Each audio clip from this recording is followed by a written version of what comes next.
Comment une idée citoyenne devient-elle un projet réalisé par la ville? Igor lance une mini-série sur le fonctionnement du budget participatif. Aujourd'hui, la sélection des idées.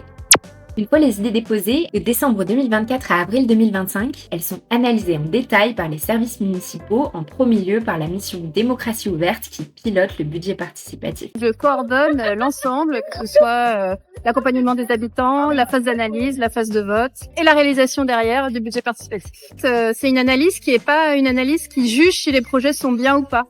On juge juste s'ils sont faisables ou pas. Pour être retenu, un projet doit en effet respecter plusieurs critères. Déjà, il doit représenter une dépense d'investissement, mais aussi servir l'intérêt général, être techniquement et juridiquement réalisable en 2 ans, et enfin relever des compétences de la ville de Lyon. Deuxième étape de sélection, les services concernés.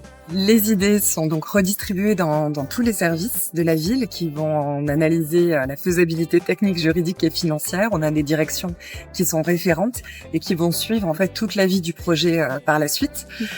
Si l'idée est donc jugée recevable, faisable, elle va être retravaillée en mode projet, elle va être budgétée ensuite et soumise au vote. Certains projets similaires sont fusionnés, d'autres ajustés pour pouvoir être réalisés. Et c'est là qu'on voit en fait une diminution quand même importante dans ce passage des idées au projet. Prochaine étape de notre voyage au cœur du budget participatif, comment les citoyens ont-ils choisi les projets qui seront réalisés dans leur quartier?